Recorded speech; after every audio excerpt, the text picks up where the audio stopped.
క్రీస్తు ప్రభునందు ప్రియ సహోదరి సహోదరులారా, మనము పవిత్ర వారంలో సోమవారంలో ఉన్నాం. ఈనాటి సువిశేషాన్ని మనం చూసినప్పుడు యోహాను శుభవార్త 12వ అధ్యాయం 1వ వచనం నుంచి 11వ వచనం వరకు మనం ఆలకించాం. యేసు ప్రభువుకి తమ సోదరుడు లాజరును మరణం నుండి లేపినందుకు కృతజ్ఞతగా మరియా మార్తలు బెతానియాలో ఒక విందుని ఏర్పాటు చేసి ఆయనకు కృతజ్ఞతలు తెలియచేశారు. ఆ విందులో లాజరు సహితం పాల్గొని ఉన్నాడు. ఈ బెతానియాలో లాజరు స్వగృహంలో జరిగినటువంటి ఈ విందులో అనూహ్యంగా మరియమ్మ విలువైన స్వచ్ఛమైన జటమాంసి పరిమళ ద్రవ్యాన్ని సేరున్నర తెచ్చి యేసు పాదములను అభిషేకించింది. తన తల వెంట్రుకలతో ఆయన పాదాలను తుడిచింది. ఆ పరిమళ ద్రవ్యము గృహమంతా గుబాళించింది. ఈ అనూహ్యంగా జరిగిన ఈ కార్యానికి అక్కడున్న వాళ్ళందరూ కూడా ఆశ్చర్యంగా చూస్తూ ఉన్నారు. యేసుక్రీస్తు యోహాను శుభవార్త 13వ అధ్యాయం 10వ వచనంలో తన శరీరాన్ని మొత్తాన్ని స్నానం చేయించి కడుగుకొన్నవాడు పాదాలు కడుగుకొన్న మాత్రాన సరిపోతుంది అని తెలియచేశాడు. కాబట్టి ఇక్కడ మరియమ్మ విలువైన జటమాంసి పరిమళ ద్రవ్యాన్ని తీసుకుని వచ్చి ప్రభు పాదాలపై పోసి ఆయనను అభిషేకించింది. యూదుల సాంప్రదాయంలో ఇతరులకు దానం చేయడం కంటే కూడా ఒక వ్యక్తి అంతిమ సంస్కారాల్లో అతనికి కావలసినటువంటి పరిమళ ద్రవ్యాలు పూయడం, లేదంటే ఆ అంతిమ యాత్రకు కావలసిన ఏర్పాట్లు చేయడం అనేవి దాన ధర్మాల కంటే కూడా చాలా గొప్ప పుణ్యంతో కూడిన కార్యంగా వాళ్ళు భావించేవాళ్ళు.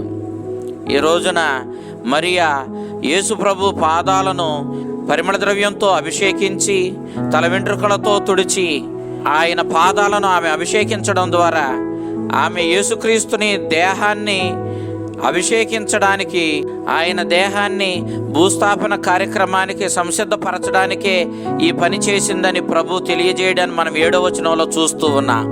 ఆ విధంగా మరియా యేసుక్రీస్తునిపై తనకున్నటువంటి ప్రేమను ప్రదర్శించింది. అయితే అదే విందులో యేసు ప్రభు శిష్యుడైనటువంటి యోధ ఇస్కారియోతు ఉన్నాడు. అతడు ఈ విలువైనటువంటి ఈ జటమాంసి పరిమళ ద్రవ్యాన్ని ఎందుకు వృధా చేస్తున్నావు అని మనసులో అనుకున్నాడు. అతడు ఈ 300 దీనారాలకు పైగా విలువ చేసేటటువంటి ఇంత విలువైనటువంటి జటమాంసి పరిమళ ద్రవ్యాన్ని నువ్వెందుకు పాడు చేశావు? దానిని ఎవరికైనా అమ్మి పేదలకు సహాయం చేయవచ్చు కదా అంటూ అతడు మాట్లాడడాన్ని మనం ఇక్కడ చూస్తూ ఉన్నాం. ఇతడు ఏదో పేదల మీద ఉన్నటువంటి ప్రేమతో ఆ మాట అనలేదు. ఇతనికి డబ్బు మీద ఉన్న వ్యామోహం ఇక్కడ మనకు కనపడుతూ ఉంది. 300 దీనారాలకు పైగా విలువ చేసేది అంటే ఆ రోజుల్లో 1 దీనారము 1 రోజు కూలి. ఆ విధంగా చూస్తే 300 దీనారాలకు పైగా విలువ చేసేటటువంటి ఈ జటమాంసి పరిమళ ద్రవ్యాన్ని ఎంతో విలువైనటువంటి ఈ పరిమళ ద్రవ్యాన్ని ఆమె తృణప్రాయంగా తీసివేసి ప్రభు పాదాలను అభిషేకించడానికి వాడడం ద్వారా ఒక ప్రక్క మరియకు యేసుక్రీస్తుపై ఉన్నటువంటి ప్రేమను చూపిస్తున్నాడు. అంతే రీతిలో ఈ విందులోనే ఉన్న యేసుక్రీస్తుని శిష్యుడైన యోధ ఇస్కారియోతుకి ధనం మీద ఉన్నటువంటి వ్యామోహాన్ని చూపిస్తూ ఉన్నాడు.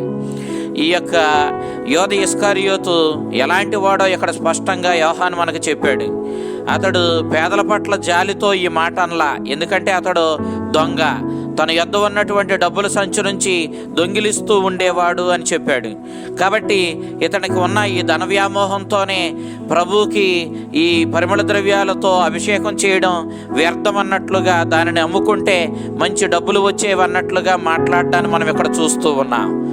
ఇక్కడ మరియకు ఇంకో ప్రక్క యేసుక్రీస్తుని శిష్యుడైన యోధ ఇస్కారియోతుకు మధ్య ఉన్న వ్యత్యాసాన్ని మనం చూసినప్పుడు మరియా ఎంత ప్రేమతో ప్రభువుని ఆయన పాదాలను అభిషేకించిందో, అంతే రీతిలో ధన వ్యామోహంతో ధనం మీద ప్రేమతో యోధ ఇస్కారియోతు ఏ విధంగా మాట్లాడాడో మనం రెండిటినీ చూడవచ్చు. ప్రభు అన్నాడు, ఇదిగో ఈమె ఇంత ప్రేమతో చేసిన ఈ కార్యం వల్ల రానున్న రోజుల్లో ఈమె చేసిన ఈ గొప్ప కార్యాన్ని శ్లాఘిస్తారు అని ప్రభు చెప్పాడు.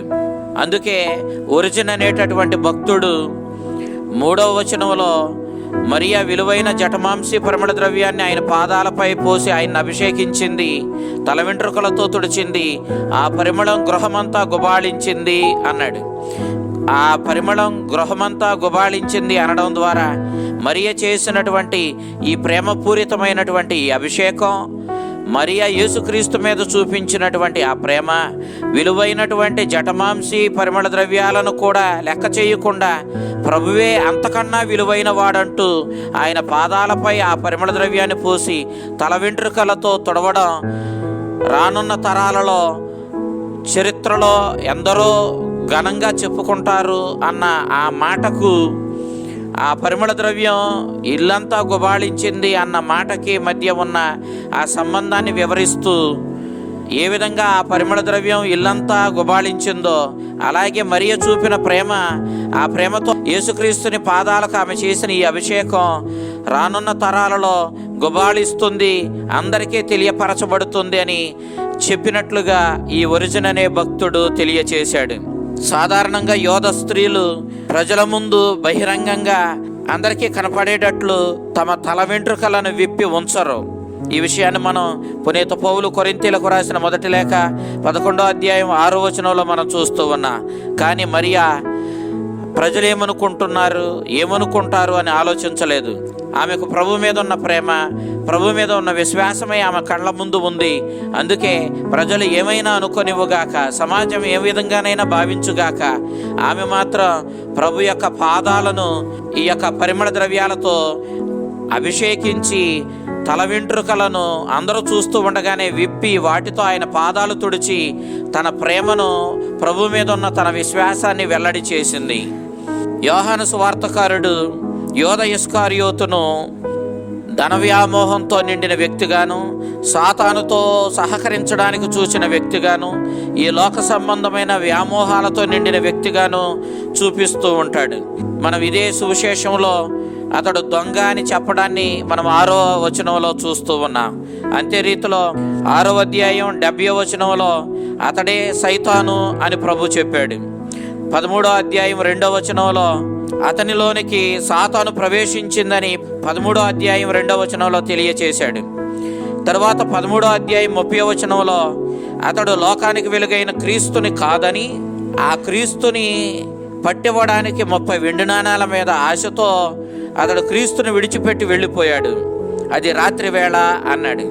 లోకానికి వెలుగైన క్రీస్తుని కాదనుకొని చీకటిలోనికి వెళ్ళిపోయినటువంటి యోధ ఇస్కారియోతును మనం చూసినప్పుడు అతడు ఏనాడు క్రీస్తుని ప్రేమించలేదు. అయినప్పటికీ క్రీస్తు అతన్ని ప్రేమించాడు.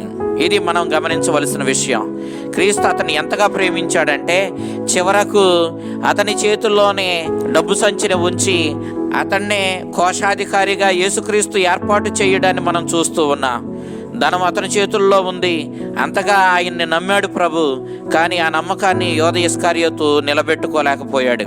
తర్వాత మనము 9వ వచనం చూసినప్పుడు యేసు అక్కడ ఉన్నాడని యోధ జనులకు తెలిసింది. అందుచే వారు యేసునే కాదు, ఆయన్ను మృతుల్లో నుండి లేపిన లాజరును కూడా చూడడానికి వచ్చారు. అయితే ప్రధానార్చకులు లాజరును కూడా చంపాలి అనుకున్నారు. ఎందుకంటే లాజరు బ్రతుకున్నంతకాలం అతడు ప్రాణంతో ఉండడం వల్ల యేసుక్రీస్తునకు సాక్ష్యం పలికిన వాడవుతాడు. వాళ్ళు ఒక యేసుక్రీస్తునే అంతమొందించాలనుకోలేదు.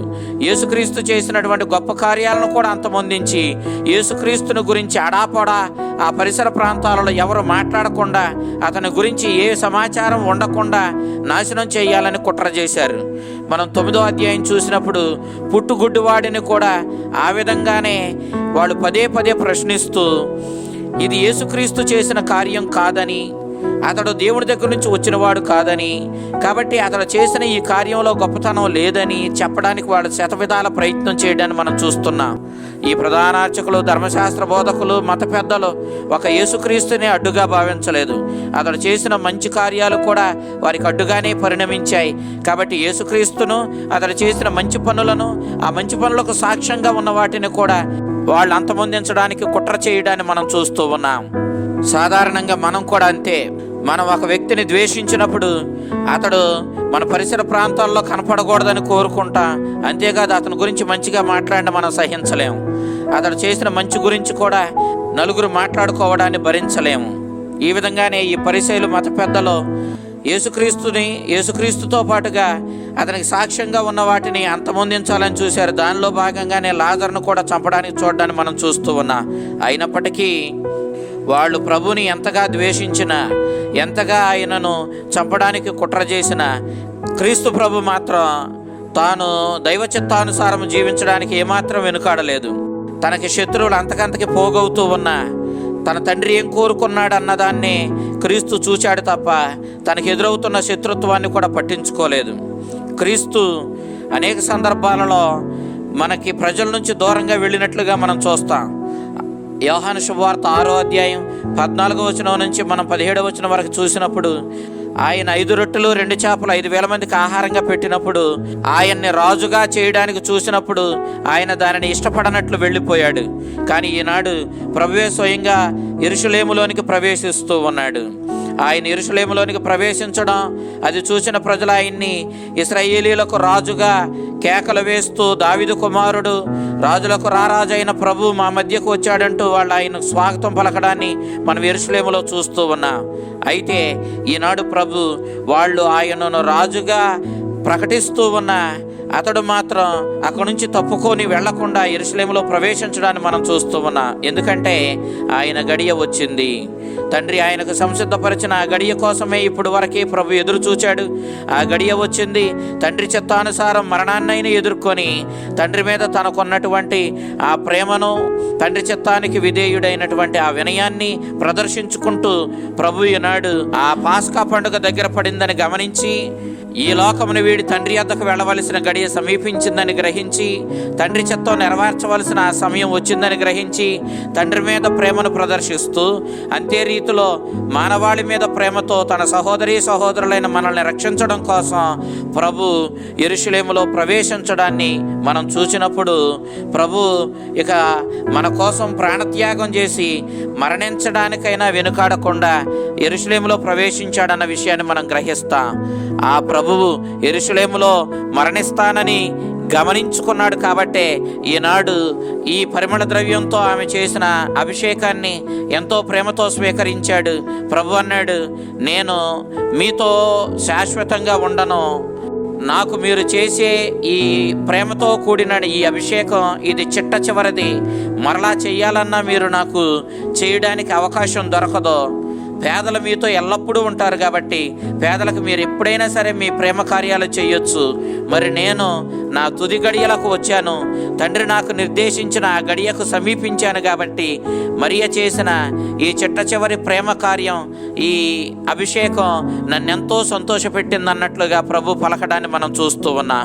ప్రియ దేవుని బిడ్డలారా, ఈనాడు మరియ ప్రేమతో చేసినటువంటి ఈ అభిషేకాన్ని మనం గ్రహించినప్పుడు అంతే ప్రేమ ప్రభు మీద మనం చూపిస్తూ ఈ లోక ధనం కంటే, ఈ లోక వ్యవహారాల కంటే అత్యంత విలువైన వాడు యేసుక్రీస్తు అని గ్రహించి, క్రీస్తునకు విలువనిచ్చి, ఆయన్ను ప్రేమించి, ఆయన చిత్తానుసారం జీవించి, తండ్రి చిత్తానికి బద్ధుడైన క్రీస్తుని మనం ఆదర్శంగా తీసుకొని మనం కూడా ఆ క్రీస్తుని చిత్తానికి బద్ధులమై జీవించి మన జీవితాలను ధన్యం చేసుకుందాం. యోధ ఇస్కరియోతు వలె ఈ లోకాన్ని ప్రేమించి, ధనాన్ని ప్రేమించి మనం దేవుణ్ణి దూరం చేసుకొని నిత్య జీవాన్ని పోగొట్టుకోవడం కంటే మరియ వలె క్రీస్తుని ప్రేమించి ఆయన సందేశాన్ని పాటించి తద్వారా మనం క్రీస్తుని బాటలో పయనించి ఆ నిత్య జీవాన్ని, శాశ్వతమైన ఆ నిధిని, ఆ పరలోక రాజ్యాన్ని సొంతం చేసుకోవడమే మేలని నేటి సువిశేషం మనకు తెలియజేస్తూ ఉంది. కాబట్టి ఆ విధంగా క్రీస్తుని ప్రేమించే శక్తిని, జ్ఞానాన్ని మనకివ్వమని ప్రభుని అడుగుదాం. ఆ చల్లని ప్రభు మిమ్ములను, మీ కుటుంబాలను దీవించి కాపాడును గాక. ఆమేన్.